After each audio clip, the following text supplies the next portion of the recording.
Hello again, fellow pizza enthusiasts. This is your friendly host, Rich Leonard, the Pizza Whisperer. This is going to be the most important video I do. We're going to learn how to make the pizza dough today.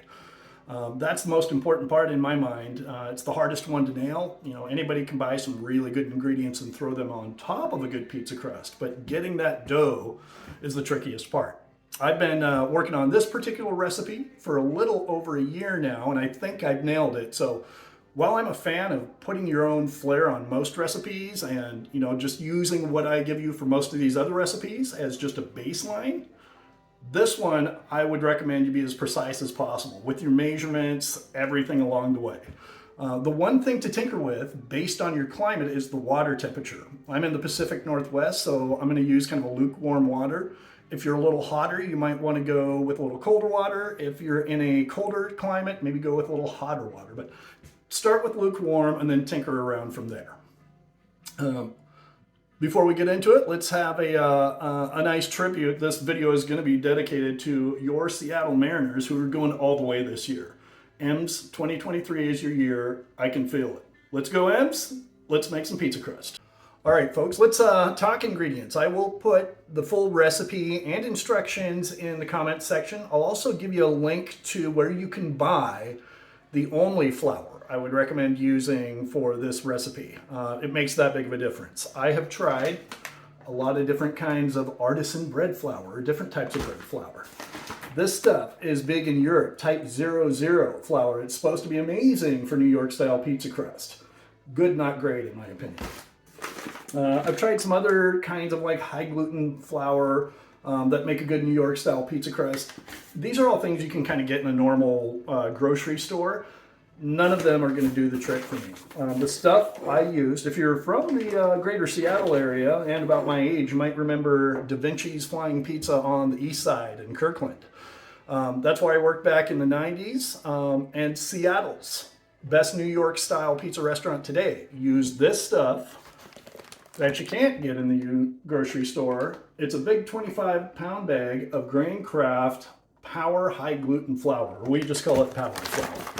Right? $20 after shipping and taxing, so it's not going to dent your wallet too bad, but trust me, find a place to store this 25-pound bag, spend the $20, it makes that big of a difference.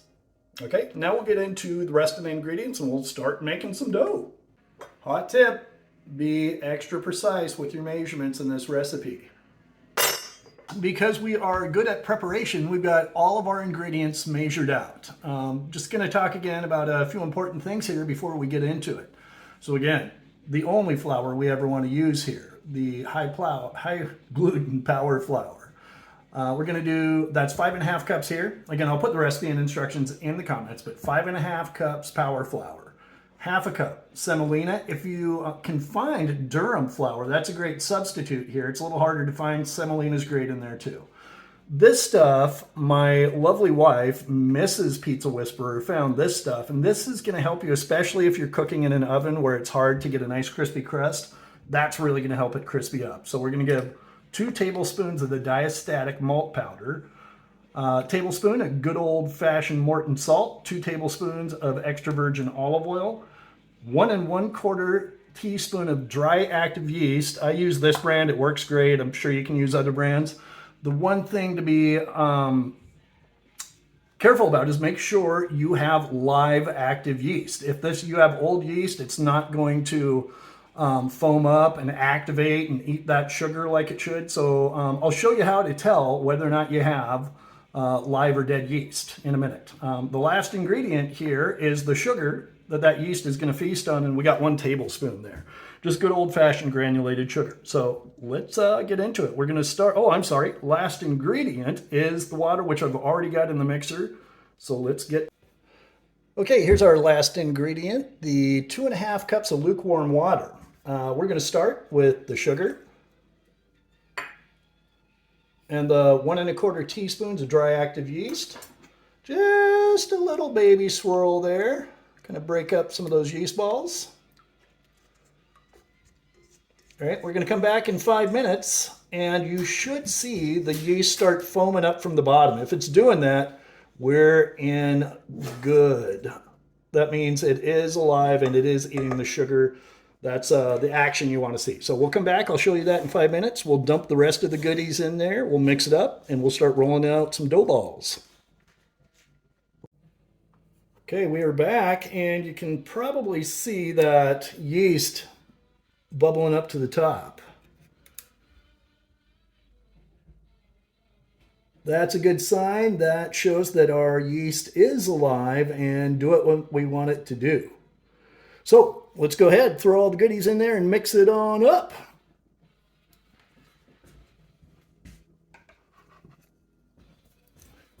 We get our delicious, nutritious, high gluten power flour in there, 5½ cups. Half a cup of semolina. Tablespoon of good old-fashioned Morton salt. 2 tablespoons of extra virgin olive oil. And 2 teaspoons of that diastatic malt powder. That's the goods. Let's throw our arm on here.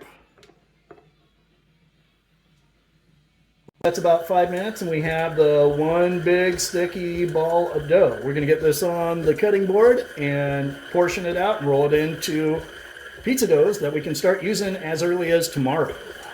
Here we have a nice lump of dough. So again, just to make it manageable, a little bit of flour on top. Get this to where it's not going to stick to the board too badly. And we're just going to try and portion this into 6 equal pieces without being too precise. I don't care about it too much, but we're going to take this guy, put that into, like I said, just about 6 even pieces, and that should give you like a nice good 10-inch thin crust or a nice calzone or something. All right, folks, so this is about 3½ pounds of dough, right around there, right? So if we cut this into 6, we're going to wind up with about 6-ounce dough balls. Again, pretty good for like a, personal size pizza or maybe a nice calzone if you want to go that way. All right, so there's a few. Now we've got 6. Yeah, they're all about the same. Yeah, maybe a couple guys are a little heavy. That guy's a little light. And there we go. Close enough, right? So now I'm going to try and switch over to slow-mo and show you the 2 motions here. Actually, let me do one normal speed or a couple normal speed, and then we'll try and slow-mo it. But there's basically 2 motions to turn this into a dough ball. The first, you're going to kind of want to get a little traction on the bottom. You can see how sticky that stuff is, right?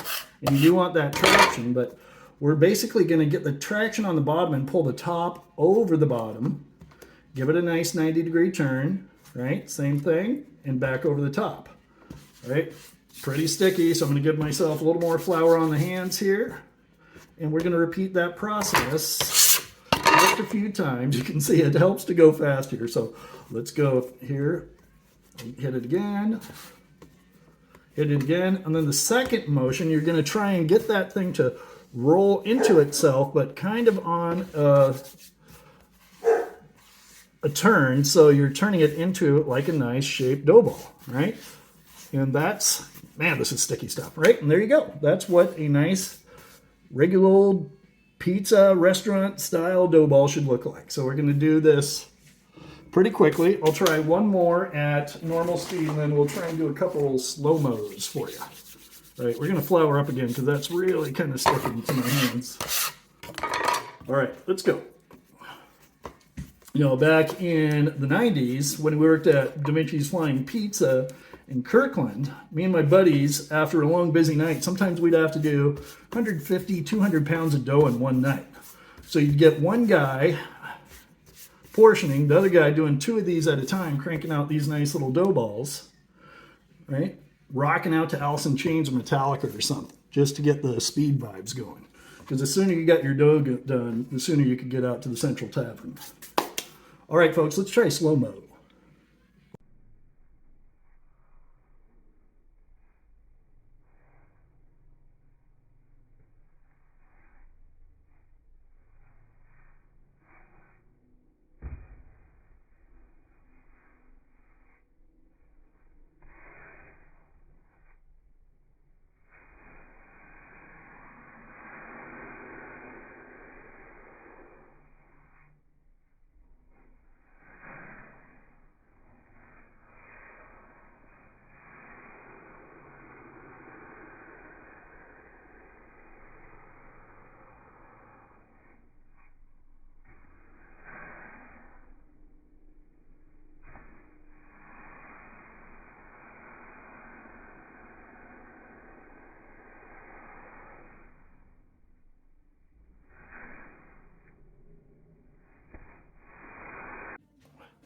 Okay, folks, final step before we put a lid on these guys, throw them in the refrigerator, again, at least overnight. You want to let these sit probably bare minimum 12 hours. 24 or more would be great. And then you can store them in the fridge up to 7 days and they'll still be good. So again, just so these things don't stick to the lid too badly, just a little baby kiss of olive oil. Not too much. You don't want to drown these things, right? You want to be able to get them out of here pretty easy when you're actually ready to make that pizza. So there we go. That's it. We'll throw a lid on this, get it in the fridge, and that's it. Okay, Pizza Pals, that does it for the how to make your perfect New York style pizza crust at home. Again, I can't say enough about that high gluten power flour. It's worth it. It makes all the difference in the world. Get that stuff, follow these instructions, and I guarantee you, you can make restaurant quality New York style pizza crust in your home. Watch my tools of the trade video to see some good options for cooking these. I use it's like $100. You can find it at Amazon, a million places. If you have a Weber kettle grill, get the pizza kit. That thing is legit. We're gonna do the first few pizzas on that. I'll show you the pizza steel if you want to use it in your convection or conventional oven, like just a regular old kitchen oven you probably have in your house. So go watch those before you actually cook the pizza. Hopefully you learned the right tips and tricks and ingredients here. If you did, give me a like, maybe subscribe, and then come on back for more. We're going to be making all my favorite pizzas from Da Vinci's Flying Pizza in Kirkland from the 90s. That's it. Go Mariners. Go pizza. See you soon.